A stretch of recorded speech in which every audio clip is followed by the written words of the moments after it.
Welcome to Wishlama.com, your coolest and easiest way to create, share, and get the perfect gifts. Today I'm going to be showing you a quick tutorial on how to create a new wish list.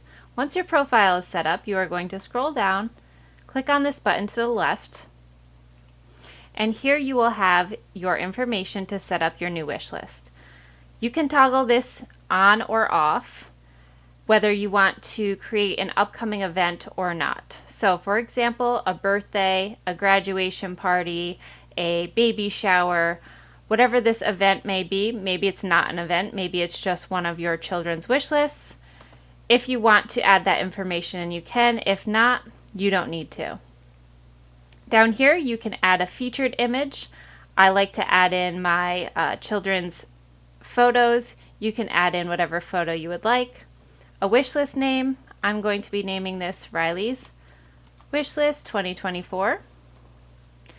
And here in the description box, you can add in any description you would like for the person who is viewing your wish list. So I like to add in sizes and any helpful information for the person who is buying the gift.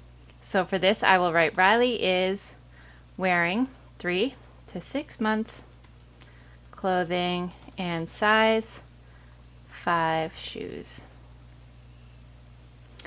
Here you'll see you can make this public or private. If you do make it private, only your followers will be able to see it, so just keep that in mind. And once you're ready to create, just click this button and here's your new wish list. Now we can start adding wishes from anywhere on the web. I hope this was helpful for you. Thank you for listening and have a great day.